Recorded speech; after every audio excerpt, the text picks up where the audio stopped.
Hello friends, welcome to மக்கள் சேவை channel. இன்றைக்கி நம்ம ஒரு சூப்பரான வேலையை பற்றின தகவல் தான் பார்க்க போகிறோம். அதாவது மத்திய எல்லை காவல் படை இருக்குது பாருங்கள், பிஎஸ்எஃப்லேருந்து உங்களுக்கான வேலையை இப்போ தெரிவிச்சிருக்காங்க. இப்போ அந்த வேலைக்கு யார் யாரெல்லாம் அப்ளை பண்ணலாம், எப்படி ஆன்லைன் மூலமாக ஸ்டெப் பை ஸ்டெப்பாக அப்ளை பண்ணுறது, இதை பற்றின மொத்த இன்ஃபர்மேஷன் தான் இந்த வீடியோ பார்க்க போகிறோம். இந்த வீடியோ ஸ்கிப் பண்ணாமல் ஃபுல்லாக பாருங்கள். அது மட்டும் அல்ல, இந்த வீடியோ நிறைய பேருக்கு ஷேர் பண்ணுங்கள். வீடியோக்குள்ளே போகிறதுக்கு முன்னாடி வேலைவாய்ப்புக்குன்னு தனியாக நம்ம ஒரு சேனல் க்ரியேட் பண்ணியிருக்கோம். இந்த சேனலில் மாவட்ட வாரியாக வர எல்லா கவர்மெண்ட் ஜாப்ஸுமே ரெகுலராக அப்டேட் பண்ணிகிட்ருக்கோம். இதுக்கான லிங்க்கை நான் டிஸ்கிரிப்ஷன் கொடுத்துட்றேன். விருப்பம் இருக்கவங்க இந்த சேனலை நீங்கள் சப்ஸ்கிரைப் பண்ணி வச்சுக்கோங்க. ஓகே, ஸோ இப்போதைக்கு மத்திய எல்லை காவல் படை இருக்குது பாருங்கள், பிஎஸ்எஃப் பார்டர் செக்யூரிட்டி ஃபோர்ஸ், அங்கேருந்து வேலைவாய்ப்பு கொடுத்துருக்காங்க. எந்த மாதிரி பதவி கொடுத்துருக்காங்க அப்படின்னா, உங்களுக்கு கான்ஸ்டபிள் ட்ரேட்ஸ்மேனுக்கான வேலைவாய்ப்பு தான் அறிவிச்சிருக்காங்க. மொத்தமாக 3588 வேக்கன்சி கொடுத்துருக்காங்க. அதில் 3406 வேக்கன்சி ஆண்களுக்கும் 182 வேக்கன்சிக்கும் பெண்களை அப்ளை பண்ணலாம். சேலரியை பொறுத்த வரைக்கும் 21,500 ரூபாய் ஸ்டார்டிங்கில் சேலரி கொடுக்குறாங்க. ஸோ நல்ல ஒரு ஜாப் அப்டேட்னே சொல்லலாம். ஓகே, இந்த வேலைக்கு பொறுத்த வரைக்கும் உங்களுக்கு முதல்ல ஃபிசிக்கல் ஸ்டாண்டர்டுக்கான டெஸ்ட் வைக்கிறாங்க. ஃபிசிக்கல் எஃபிஷியன்சிக்கான test, written examination, document verification, trade test, medical examination, இவ்வளோ செலெக்ஷன் ப்ராசஸ் இருக்குது. ஒரு நபர் ஒரு போஸ்ட்டுக்கு மட்டும்தான் அப்ளை பண்ணணும் அப்படின்றத உங்களுக்கு மென்ஷன் பண்ணியிருக்காங்க. ஸோ செக் பண்ணி பார்த்துட்டு அப்ளை பண்ணுறவங்க அப்ளை பண்ணிக்கோங்க. இதில் மற்ற இன்ஃபர்மேஷன் கைட்லைன்ஸில் எல்லா இன்ஃபர்மேஷனுமே தெளிவாக கொடுத்துருக்காங்க. ஸோ அது என்ன, அதை பற்றி இப்போ நம்ம ஒன் பை ஒன்னாக பார்த்துடலாம். ஓகே, அப்ளை பண்ணுறதுக்கு நீங்கள் கரெக்ஷன் பண்ணுறதுக்கான தேதி கொடுத்துருக்காங்க. 24/8/2025 26/8/2025 வரைக்கும் நீங்கள் ஆன்லைன் மூலமாக கரெக்ஷன் பண்ணிக்கலாம் அப்படின்றத உங்களுக்கு சொல்லியிருக்காங்க. ஓகே, நெக்ஸ்ட் எக்ஸாம் ஃபீஸ் கொடுத்துருக்காங்க பாருங்கள். எக்ஸாம் ஃபீஸை பொறுத்த வரைக்கும் general category, economical week second, OBC 100 ரூபா ஃபீஸ் பேமெண்ட் பண்ணுற மாதிரி இருக்கும். மற்றவங்க 50 ரூபா பே பண்ணணும் அப்படின்றதையும் உங்களுக்கு சொல்லியிருக்காங்க. அதுக்கப்புறம் ரெக்ரூட்மெண்ட் ஏஜென்சி யார் யார் அதை பற்றி கொடுத்துருக்காங்க. தமிழ்நாடு எடுத்துக்கிட்டிங்க அப்படின்னா, ஸோ அந்த பெங்களூரில் தான் ரெக்ரூட்மெண்ட் ஏஜென்சி இருக்குது அப்படின்றதையும் மென்ஷன் பண்ணியிருக்காங்க.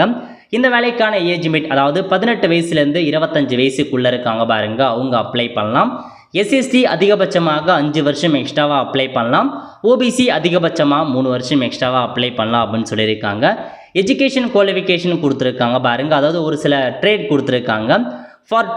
அதாவது கார்பெண்டர், பிளம்பர், பெயிண்டர், அதுக்கப்புறம் பார்த்தீங்கன்னா எலக்ட்ரீஷியன், பம்ப் ஆப்ரேட்டர், இது மட்டும் 100 பதவி. இதுக்கெலாம் பார்த்தீங்கன்னா 10th பாஸ் பண்ணியிருக்கணும். கூடவே 2 இயருக்கான ஐடிஐ முடித்தவங்க. ஸோ 10th பாஸ் பண்ணிவிட்டு இந்த ட்ரேடில் கார்பெண்டரில் ஐடிஐ முடிச்சிருக்கணும், பிளம்பரில் ஐடிஐ முடிச்சிருக்கணும், பெயிண்டரில் ஐடிஐ முடிச்சிருக்கணும். இந்த பதவிக்கு மட்டும் ஐடிஐ முடித்தவங்க அப்ளை பண்ணலாம். அல்லது 1 இயருக்கான அப்ரெண்டிஸ்ஷிப் கோர்ஸ் முடிச்சிருக்காங்க, அதாவது 1 இயருக்கு சர்டிஃபிகேட் கோர்ஸ் முடித்தவங்களும் அப்ளை பண்ணலாம் அப்படின்றத சொல்லியிருக்காங்க. அதுக்கடுத்து ரெண்டாவதாக cobbler, tailor, washerman, barber, sweeper, அதுக்கப்புறம் சைஸ் அப்படின்ற பதவிக்கு 10th பாஸ் பண்ணால் போதுமானது. கூடவே பார்த்தா ட்ரேட் டெஸ்ட்டில் பாஸ் ஆகணும் அப்படின்றதையும் சொல்லியிருக்காங்க. 10th பாஸ் பண்ணால் போதுமானது, ஐடிஐ முடிச்சிருக்கணும் அப்படின்ற அவசியம் இல்லை. அதுக்கப்புறம் அப்புறம் குக்கு, வாட்டர் கேரியர் மற்றும் வெயிட்டர், இந்த பதவிக்கு 10th முடிச்சுட்டு national skill qualification frame work பாருங்கள், எஸ்எஃப்கியூஆருக்கான லெவல் 1 கோர்ஸ்க்கான சர்டிஃபிகேட் முடிச்சவங்க மட்டும்தான் அப்ளை பண்ண முடியும். ஸோ ரெண்டாவதாக இருக்குது பாருங்கள், இதுக்கு மட்டும் 10th பாஸ் பண்ணால் போதுமானது. ஃபஸ்ட்டுக்கு எதுக்கு ஐடிஐ பாஸ் பண்ணணும், மூணாவது அந்த கோர்ஸ் முடிச்சிருக்கணும் அப்படின்றத உங்களுக்கு சொல்லியிருக்காங்க. ஓகே, அடுத்த கட்டமாக ஃபிசிக்கல் ஸ்டாண்டர்ட் கேட்டிருக்காங்க. இந்த வேலைக்கு அப்ளை பண்ணுறதுக்கு ஆண்களுக்கு 165 சென்டிமீட்டர் ஹைட்டும் பெண்களுக்கு 155 சென்டிமீட்டர் ஹைட் இருக்கணும். செஸ்ட் மெஷர்மெண்ட் பார்த்தீங்கன்னா ஆண்களுக்கு 75 to 80 இருக்கணும் அப்படின்றத உங்களுக்கு சொல்லியிருக்காங்க. அதேமாதிரி எஸ்டி கேண்டிடேட், ஹில் ஸ்டேஷனில் இருக்கவங்களுக்கு ஏஜ் அந்த இதில் அந்த செஸ்ட்டு மற்றும் ஹைட்டில் ரிலாக்ஸேஷன்ஸ் கொடுத்துருக்காங்க. செக் பண்ணி பார்த்துட்டு அப்ளை பண்ண பாருங்கள். அதுக்கப்புறம் எப்படி செலெக்ஷன் பண்ணுறாங்க அப்படின்னு பார்த்தீங்கன்னா, ஃபஸ்ட்டு ஃபேஸ் ஆஃப் எக்ஸாமினேஷன் எப்படி இருக்க போகுதுன்னா, ஃபிசிக்கல் ஸ்டாண்டர்டுக்கான டெஸ்ட்டும் பிஇடிக்கான டெஸ்ட்டும் வைக்கிறாங்க. ஃபிசிக்கல் ஸ்டாண்டர்ட் டெஸ்ட்டை பொறுத்த வரைக்கும் உங்களுக்கான ஹைட்டு, செஸ்ட்டு மெஷர்மெண்ட் எல்லாமே பார்த்தா செக் பண்ணுவாங்க. அது முடித்ததுக்கப்புறம் பிஇடிக்கான டெஸ்ட் வைப்பாங்க. அது எப்படி இருக்க போகுதுன்னா, ஆண்களுக்கு ரேஸ் வைக்கிறாங்க. 5 கிலோமீட்டர் ரேஸை வித்தின் 24 மினிட்ஸ்க்குள்ளே நீங்கள் ஓடி காட்டுற மாரி இருக்கும். பெண்களுக்கு 1.6 கிலோமீட்டர் ரேஸை 8 நிமிஷத்தில் ஓடி காட்டுற மாரி இருக்கும். இதுதான் உங்களுக்கான ரேஸ். இதை நீங்கள் முடிச்சாவே போதுமானது, நீங்கள் செலெக்ஷன் ஆகிடுவீங்க. அதுக்கப்புறம் ஃபேஸ் 2 பொறுத்த வரைக்கும் எக்ஸாம் வைக்கிறாங்க, ரிட்டன் எக்ஸாமினேஷனுங்க. ரிட்டன் எக்ஸாமினேஷனை பொறுத்தவரை மொத்தமாக 100 கொஷின் 100 மதிப்பெண்களுக்கு OMR மெத்தடில் தான் எக்ஸாம் வைக்கிறாங்க. அது முடிச்சதுக்கப்புறம் டாக்குமெண்ட் வெரிஃபிகேஷன் வைக்கிறாங்க. அது முடிச்சதுக்கப்புறம் உங்களுக்கு ட்ரேட் டெஸ்ட் இருக்கும் அப்படின்னு சொல்லியிருக்காங்க. ட்ரேட் டெஸ்ட் யார் யாருக்கெல்லாம் வைக்கிறாங்க அப்படின்னு பார்த்தீங்கன்னா இதிலே கொடுத்துருக்காங்க பாருங்கள். ஸோ இது யாருக்குமே நோ ட்ரேட் டெஸ்ட், ஃபஸ்ட்டு ஒரு 5 பதவிக்கு நோ ட்ரேட் டெஸ்ட் கொடுத்துருக்காங்க. அவங்கள வந்து ட்ரேட் டெஸ்ட் கிடையாது. அதுக்கப்புறம் காப்லர் பதவிக்கு, டெய்லர் பதவிக்கு, வாஷர்மேன், பார்பர், ஸ்வீப்பர் இந்த மாதிரி பதவிக்கு ட்ரேட் டெஸ்ட் வைக்கிறாங்க. உங்களுக்கு எந்த அளவுக்கு தெரிஞ்சிருக்கணும் அந்த ட்ரேடில் அப்படின்றதுக்கான டெஸ்ட் வைக்கிறாங்க. ஓகே, அவங்களுக்கு மட்டும் டெஸ்ட் நடக்கும். அதுக்கப்புறம் மெடிக்கல் எக்ஸாமினேஷன் இதெல்லாம் முடித்ததுக்கப்புறம் ரிசர்வேஷன் அடிப்படையில் உங்களுக்கான ஜாப் வந்து பார்த்தா கன்ஃபர்மேஷன் ஆகிடுங்க. இதுதான் உங்களுக்கான செலெக்ஷன் ப்ராசஸாக கொடுத்துருக்காங்க. நல்ல ஒரு ஜாப் ஆப்பர்ச்சுனிட்டி, மிஸ் பண்ணாத அப்ளை பண்ணுங்கள். எப்படி அப்ளை பண்ணலாம் அப்படின்னா வெப்சைட் கொடுத்துருக்காங்க. அப்ளை பண்ணுறதுக்கான கடைசி தேதி 23/8/2025. அதுக்குள்ளே இந்த வேலைக்கு நீங்கள் அப்ளை வந்து பண்ண பாருங்கள். ஸோ நெக்ஸ்ட் வந்து பார்த்தீங்க அப்படின்னா உங்களுக்கு அப்ளை பண்ணுறதுக்கான ஸ்டெப் பை ஸ்டெப் ப்ராசஸ் கொடுத்துருக்காங்க. முதல்ல 1 டைம் ரெஜிஸ்ட்ரேஷன், அதுக்கப்புறம் ஆன்லைன் அப்ளிகேஷன் ஃபில் பண்ணுறது, இந்த மாதிரி அப்ளை பண்ணுறதுல உங்களுக்கான ப்ராசஸ் கொடுத்துருக்காங்க. நிறையா ப்ராசஸ் இருக்க போது செக் பண்ணி பார்த்துட்டு அப்ளை பண்ணுறவங்க அப்ளை பண்ணுங்கள். நல்ல ஒரு ஜாப் ஆப்பர்ச்சுனிட்டிங்க, மிஸ் பண்ணாத அப்ளை பண்ணிக்கோங்க. அதேமாரி வந்து பார்த்தா உங்களுக்கு ட்ரேட் வைஸ் அதாவது வேக்கன்சியும் கொடுத்துருக்காங்க. ஓகே, இப்போ நீங்கள் அப்ளை பண்ணுறதுக்கு இந்த வெப்சைட் தான் வர்ற மாரி இருக்கும். ஸோ பார்டர் செக்யூரிட்டி ஃபோர்ஸ் வெப்சைட்டில் வந்து அப்படியே கீழே வந்தீங்க அப்படின்னா இதில் கொடுத்துருக்காங்க பாருங்கள். அதாவது கான்ஸ்டபிள் ட்ரேட்ஸ்மேன், அதுக்கு நேராக போயிட்டு அப்ளை ஹியர் அப்படின்ற ஆப்ஷன் நீங்கள் கிளிக் பண்ணிங்க அப்படின்னா இந்த மாதிரி தாங்க ஒரு பேஜ் வந்து ஓப்பன் ஆகும். ஸோ ஒவ்வொரு ஸ்டெப்ஸாக நீங்கள் அப்ளை பண்ணுற மாரி இருக்கும். ஓகே, முதல்ல என்ன கேட்டிருக்காங்க அப்படின்னா கேண்டிடேட் நேம், இதில் போயிட்டு உங்கள் நேம் கொடுத்துக்கோங்க 10th மார்க் ஷீட்டில் இருக்க மாதிரி. அடுத்த கட்டமாக மொபைல் நம்பர் கேட்டிருக்காங்க, நெக்ஸ்ட்டு மெயில் ஐடி கேட்டிருக்காங்க. ரெண்டுமே கொடுத்துட்டு ஜென்ரேட் ஓடிபி அப்படின்ற ஆப்ஷன் நீங்கள் வந்து கிளிக் பண்ணிக்கோங்க. நெக்ஸ்ட்டு நீங்கள் கொடுத்த மொபைல் நம்பர் மற்றும் மெயில் ஐடிக்கு ஓடிபி வந்து சென்ட் ஆகிட்டு இருக்கும். ஸோ முதல்ல உங்களுக்கு மொபைல் நம்பருக்கு வந்திருக்க ஓடிபியை அப்படியே பார்த்து டைப் பண்ணிக்கோங்க. டைப் பண்ணி முடித்ததுக்கப்புறம் அடுத்த கட்டமாக மெயிலுக்கு வந்திருக்க ஓடிபி வந்து கேட்டிருக்காங்க. ஸோ மெயிலுக்கும் ஓடிபி வந்திருக்குங்க. நீங்கள் உங்கள் மெயிலுக்கு வரல அப்படின்னா ஸ்பேம் ஃபோல்டரில் கண்டிப்பாக வந்திருக்கும். அதை நீங்கள் செக் பண்ணிங்க அப்படின்னா உங்களுக்கான மெயில் ஓடிபி ரிசீவ் பண்ணிக்கலாம். ஸோ இப்போ உங்களுக்கு மெயிலுக்கு வந்திருக்க ஓடிபி அதையும் வந்து பார்த்தீங்கன்னா அப்படியே கரெக்டாக நீங்கள் ஓடிபி வந்து கொடுத்துக்கோங்க. ஓகே, கொடுத்துட்டு கீழே கொடுத்துருக்காங்க பாருங்கள் சப்மிட்னு, அந்த ஆப்ஷன் நீங்கள் வந்து கிளிக் பண்ணிங்க அப்படின்னா ஸோ யூசர் நேம் இஸ் ஒரு மெயில் ஐடி, பாஸ்வேர்டு உங்களுக்கு மெயிலுக்கு அனுப்பியிருக்கோம் அப்படின்றத சொல்லிட்டாங்க. ஓகே, ஸோ இப்போ நம்ம வெரிஃபை பண்ணதுக்கப்புறம் அப்படியே கீழே வந்தீங்க அப்படின்னா ஐடென்டிக்கான இன்ஃபர்மேஷன்ஸ் கேட்டிருக்காங்க பாருங்கள். இதில் போயிட்டு ஆதார் கார்டு நீங்கள் வந்து கொடுத்துட்டு ஆதார் கார்டுக்கான நம்பரை என்ட்ரு பண்ணுற மாதிரி இருக்கும். அல்லது ஆதார் நம்பர் இல்லை அப்படின்றவங்க வேற ஒரு ப்ரூஃப் என்னவோ அந்த வேறு ப்ரூஃப் நம்பரை நீங்கள் வந்து கொடுத்துக்கலாங்க. ஏதாச்சும் ஒன்று மென்ஷன் பண்ணிக்கோங்க. அடுத்த கட்டமாக அடிஷ்னல் இன்ஃபர்மேஷன் கேட்டிருக்காங்க பாருங்கள், டேட் ஆஃப் பர்த். ஸோ இதில் போயிட்டு உங்கள் டேட் ஆஃப் பர்த் என்னவோ அதை நீங்கள் வந்து கொடுக்குற மாரி இருக்கும். ஸோ டேட் ஆஃப் பர்த் என்ன அப்படின்றத உங்கள் மார்க் ஷீட்டில் இருக்கிற மாரி பார்த்து நீங்கள் வந்து கொடுத்துக்கோங்க. டேட் ஆஃப் பர்த் அவசியமாக கம்பல்சரி நீங்கள் வந்து கொடுத்து தான் ஆகணும். ஓகே, ஸோ எல்லாமே நீங்கள் கரெக்டாக ஃபில் பண்ண பாருங்கள், 1 by 1 ஃபில் பண்ணுங்கள், மிஸ்டேக் இல்லாத. ஸோ அதுக்கடுத்து என்ன கேட்டிருக்காங்க அப்படின்னா ஏஜ் ஆட்டோமேட்டிக்காக வந்துருச்சு. நெக்ஸ்ட்டு வந்து ஃபாதர் நேம் கேட்டிருக்காங்க. இதில் போயிட்டு உங்கள் ஃபாதர் நேம் கொடுத்துக்கோங்க. அதுக்கப்புறம் மதர் நேம் கேட்டிருக்காங்க, மதர் நேம் வந்து கொடுத்துக்கோங்க. பர்மனன்ட் ஐடென்டிஃபிகேஷன் மார்க் ஆன் பாடி, உங்கள் உடம்புல ஏதாச்சும் அங்க அடையாளங்கள் இருக்குது அப்படின்னா அந்த மச்சம் தழும்பு அதில் நீங்கள் மென்ஷன் பண்ணலாம் டிசியை பார்த்து. அதுக்கப்புறம் ஜெண்டர் கேட்டிருக்காங்க, மேல்னா மேல் கொடுங்க, ஃபீமேல்னா ஃபீமேல் கிளிக் பண்ணிட்டு மெரிட்டல் ஸ்டேட்டஸ் கேட்டிருக்காங்க, மேரிடா அன்மேரிடா அப்படின்றத நீங்கள் வந்து கொடுத்துக்கோங்க. ஓகே, கொடுத்துட்டு அந்த டொமிசைலுக்கான டீட்டெயில்ஸ் கேட்டிருக்காங்க. ஸோ உங்ககிட்ட அந்த டொமிசைல் சர்டிஃபிகேட் இருக்கான்னு கேட்டிருக்காங்க. நேட்டிவ் சர்டிஃபிகேட் இருக்கா அப்படின்னா எஸ் கொடுத்துக்கோங்க. கொடுத்துட்டு இஷ்யூவிங் ஸ்டேட், நேட்டிவ் சர்டிஃபிகேட் எந்த ஸ்டேட்டில் கொடுத்தாங்க நம்ம தமிழ்நாடு சைட் பண்ணலாம். அதேமாரி அந்த நேட்டிவ் சர்டிஃபிகேட்டுக்கான நம்பர் கேட்டிருக்காங்க, அதுக்கான நம்பர் என்னவோ அதை பார்த்து நீங்கள் வந்து மென்ஷன் பண்ணிக்கோங்க.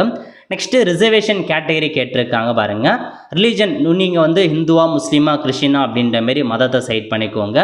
கேட்டகரி நீங்கள் எந்த கேட்டகரி சார்ந்தவங்க, ஓபிசியா எஸ்சியா எஸ்டியா அப்படின்ற மாதிரி கம்யூனிட்டி கேட்டகரியை கொடுத்துக்கோங்க. கொடுத்துட்டு ஓபிசினா அதுக்கு நான் கிரிமி லேயரா அப்படின்னு கேட்டிருக்காங்க.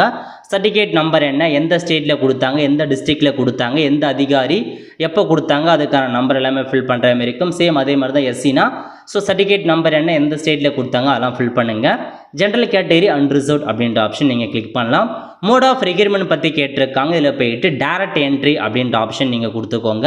ஸோ கொடுத்துட்டு சப் கேட்டகரி ரிசர்வேஷன், நீங்கள் எக்ஸ் சர்வீஸ் மேனா அந்த மாதிரி இருக்கவங்க எஸ்ஆர் நோ அப்படின்றத கொடுத்துக்கலாம். டிபார்ட்மெண்ட் கேண்டிடேட் இருக்கவங்க எஸ்ஆர் நோ அப்படின்ற ஆப்ஷன் நீங்கள் சைட் பண்ணிக்கோங்க. ஓகே, சைட் பண்ணிட்டு எல்லாமே கரெக்டாகான்னு செக் பண்ணி பார்த்துட்டு சேவ் அண்ட் நெக்ஸ்ட் அப்படின்ற ஆப்ஷன் நீங்கள் வந்து கிளிக் பண்ணிக்கோங்க. நெக்ஸ்ட்டு அட்ரஸ்க்கான டீட்டெயில்ஸ் வந்து கேட்டிருக்காங்க. டோர் நம்பர் என்ன, ஸ்ட்ரீட் நேம் என்ன, வில்லேஜ் நேம் என்ன எல்லாத்தையுமே நீங்கள் தெளிவாக வந்து பார்த்தா ஃபில் பண்ண பாருங்கள். ஸோ எந்த ஸ்டேட்டு எந்த டிஸ்ட்ரிக்ட்னு கேட்டிருக்காங்க. ஸோ என்ன டிஸ்ட்ரிக்கோ அந்த டிஸ்ட்ரிக்டை நீங்கள் வந்து பார்த்தீங்கன்னா செட் பண்ணிக்கோங்க. அடுத்த கட்டமாக உங்களுக்கு நிறையா இன்ஃபர்மேஷன், வில்லேஜ் நேம் தனியாக கேட்டிருக்காங்க, போலீஸ் ஸ்டேஷன் எது, போஸ்ட் ஆஃபீஸ் எது, தாசில்தார் அதாவது தாலுக்கா ஆஃபீஸ் எது, அந்த மாதிரி எல்லாத்தையுமே கேட்டிருக்காங்க. எல்லாத்தையுமே நீங்கள் மென்ஷன் வந்து பண்ண பாருங்கள். ஓகே, ஸோ எல்லாமே கரெக்டாக வந்து ஃபில் பண்ணுற மாரி இருக்குங்க. அட்ரஸ் ரொம்ப இம்பார்ட்டன்ட். எல்லாமே உங்களுடைய ஆதார் கார்டு டீட்டெயில்ஸ் படி பார்த்து கரெக்டாக கொடுத்துக்கோங்க. அடுத்த கட்டமாக என்ன கேட்டிருக்காங்க அப்படின்னா கரஸ்பாண்ட் அட்ரஸ், உங்களுடைய பர்மனெண்ட் அட்ரஸும் கரஸ்பாண்ட் அட்ரஸும் ஒன்றா இருக்குது அப்படின்னா சேமஸ் கிளிக் பண்ணிங்க அப்படின்னா அட்ரஸ் அப்படியே வந்து காப்பி ஆகிடும். நெக்ஸ்ட்டு கீழே கொடுத்துருக்காங்க பாருங்கள் சேவ் அண்ட் நெக்ஸ்ட்னு, இந்த ஆப்ஷன் நீங்கள் கிளிக் பண்ணிங்க அப்படின்னா அடுத்த பேஜ் வந்து ஓப்பன் ஆகும். ஓகே, இதில் என்ன கேட்டிருக்காங்கன்னா என்சிசிக்கான சர்டிஃபிகேட் இருக்கவங்க எஸ் கொடுத்துக்கோங்க, இல்லைன்றவங்க நோ செட் பண்ணிக்கோங்க.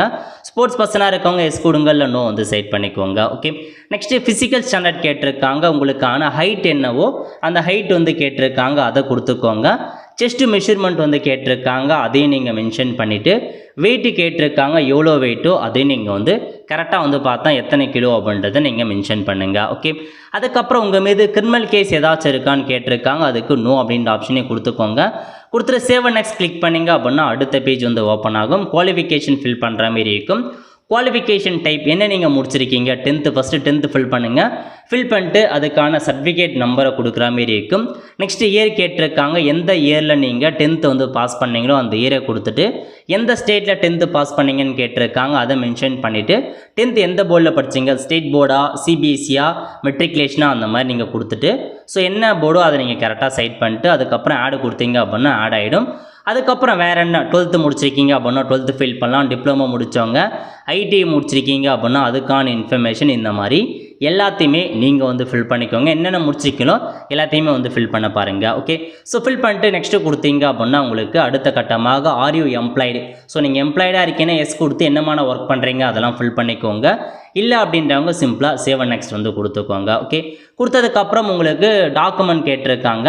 ஸோ சர்டிஃபிகேட் டாக்குமெண்ட் அப்லோட், அதாவது உங்கள் ஃபோட்டோ, சிக்னேச்சர் கேட்டிருக்காங்க, 10th மார்க் ஷீட் கேட்டிருக்காங்க. இதை மூணுத்தையுமே ஸோ ஃபோட்டோ பொறுத்த வரைக்கும் 30 கேபிலேருந்து 100 கேபிக்குள்ளே, சிக்னேச்சரை பொறுத்த வரைக்கும் 20 to 50 கேபி. ஸோ உங்களுக்கான 10th மார்க் ஷீட்டை பொறுத்த வரைக்கும் 30 to 100 கேபி. இதுவே நீங்கள் ஜாதி சர்டிஃபிகேட் முன்னாடி நீங்கள் ஓபிசி அல்லது எஸ்சிஎஸ்டியாக இருக்கீங்கன்னா அதுக்கான ஜாதி சர்டிஃபிகேட்டும் அப்லோட் பண்ணுற மாரி இருக்கும். ஓகே, அப்லோட் பண்ணிட்டு டேர்ம்ஸ் அண்ட் கண்டிஷனை கிளிக் பண்ணிவிட்டு சேவ் அண்ட் நெக்ஸ்ட் அப்படின்ற ஆப்ஷன் நீங்கள் வந்து கிளிக் பண்ணிக்கோங்க. நெக்ஸ்ட்டு எந்த போஸ்ட்டுக்கு அப்ளை பண்ண போகிறேன்னு கேட்டிருக்காங்க. இதில் போயிட்டு ஸோ நீங்கள் எந்த போஸ்ட்டுக்கெலாம் அப்ளை பண்ண போகிறீங்களோ அதை நீங்கள் வந்து செட் பண்ணிக்கோங்க. ஒரு நபர் ஒரு போஸ்ட்டுக்கு மட்டும்தான் அப்ளை பண்ணுற மாரி இருக்கும். ஸோ அதனால் நீங்கள் எந்த போஸ்ட்டுக்கு அப்ளை பண்ண போகிறீங்க அப்படின்னு டிசைட் பண்ணிவிட்டு அதுக்கேற்ற மாரி கரெக்டாக அப்ளை பண்ணிக்கோங்க. ஏன்னா ஒரு நபர் வந்து ஒரு போஸ்ட்டுக்கு தான் அப்ளை பண்ண முடியும். அதுக்கான கல்வி தகுதி என்ன அப்படின்னு கேட்டிருக்காங்க. ஸோ அதெல்லாம் நீங்கள் கரெக்டாக பார்த்துட்டு அப்ளை வந்து பண்ண பாருங்கள். ஸோ எந்த போஸ்ட் அப்படின்றத நீங்கள் தெளிவாக வந்து செட் பண்ணுங்கள். ஓகே, செட் பண்ணி முடிச்சதுக்கப்புறம் ஸோ அதுக்கான குவாலிஃபிகேஷன் எக்ஸ்பீரியன்ஸ் இருக்கா அப்படின்லாம் கேட்டிருக்காங்க. ஸோ மெட்ரிகுலேஷன் இருக்கான்னு கேட்டிருக்காங்க, எஸ் கொடுத்துக்கோங்க. ஸோ அந்த ட்ரேடில் இருக்கா அப்படின்னு கேட்டிருக்காங்க, அதுவும் எஸ் கொடுத்துட்டு ஸோ அதுக்கான மெடிக்கல் எக்ஸாமினேஷன் அந்த மாதிரிலாம் கேட்டிருக்காங்க. ட்ரேட் டெஸ்ட்லாம் தேவைப்படுறவங்க உங்களுக்கு அதெல்லாம் இருக்குது அப்படின்னா நீங்கள் எஸ் கொடுத்து அப்ளை பண்ணிக்கலாம். ஓகே, இந்த மாதிரி கொடுத்துட்டு அப்லோட் டொமைன் சர்டிஃபிகேட், உங்களுக்கான இருப்பிட சர்டிஃபிகேட் கேட்டிருக்காங்க. ஸோ இதில் போயிட்டு அப்லோட் கொடுத்து உங்களுக்கான டாக்குமெண்ட் அப்லோட் பண்ணிவிட்டு சேவ் அண்ட் நெக்ஸ்ட் அப்படின்ற ஆப்ஷன் நீங்கள் வந்து கிளிக் பண்ணிக்கோங்க. நெக்ஸ்ட்டு உங்களுக்கான ப்ரிவ்யூ பேஜ் வந்து ஓப்பன் ஆகிடுச்சு. ஸோ நீங்கள் கொடுத்த எல்லா இன்ஃபர்மேஷனுமே கரெக்டாக செக் பண்ணி பார்த்துக்கோங்க. செக் பண்ணி பார்த்துட்டு இந்த ஒரு டேர்ம்ஸ் அண்ட் கண்டிஷன்ஸ் கொடுத்துருக்காங்க, அதை செக் பண்ணிவிட்டு பே நவ் அப்படின்ற ஆப்ஷன் நீங்கள் வந்து கிளிக் பண்ணிக்கோங்க. நெக்ஸ்ட்டு உங்களுக்கான பேமெண்ட் பண்ணுற பேஜுக்குள்ளே வந்துருச்சு. ஸோ இதில் போய்ட்டு நீங்கள் பேமெண்ட் பண்ணிட்டீங்க அப்படின்னா உங்களுக்கான அப்ளிகேஷன் ஃபார்ம் வந்து சப்மிட் ஆகிடும். ஸோ இதுக்கப்புறம் உங்களுக்கான அப்ளிகேஷன் ஃபார்ம் வந்ததுக்கப்புறம் அப்ளை பண்ணியாச்சுன்னு அர்த்தம். இதுக்கப்புறம் உங்களுக்கு வந்து பார்த்துங்க அந்த டெஸ்ட்டு வைப்பாங்க, ஃபிசிக்கல் ஸ்டாண்டர்ட் டெஸ்ட்டு, ஃபிசிக்கான டெஸ்ட், அது எல்லாமே ஹால் டிக்கெட் வெப்சைட்டில் அப்டேட் பண்ணுவாங்க. நீங்கள் செக் பண்ணி பார்த்துட்டு அப்ளை பண்ணிக்கலாங்க. இந்த மாதிரி தான் இந்த வேலைக்கு அப்ளை பண்ணுற மாரி இருக்கும். நல்ல ஒரு ஜாப் ஆப்பர்ச்சுனிட்டி, விருப்பம் இருக்கவங்க, தகுதி இருக்கவங்க அப்ளை பண்ண பாருங்கள். அவ்வளோ ஃப்ரெண்ட்ஸ், கண்டிப்பாக இந்த போட்டு செலக்ட் பண்ணுங்கள். அது மட்டும் அல்ல, இந்த வீடியோ நிறைய பேருக்கு ஷேர் பண்ணுங்கள். அடுத்து ஒரு நிலையில் சந்திப்போம். நன்றி, வணக்கம்.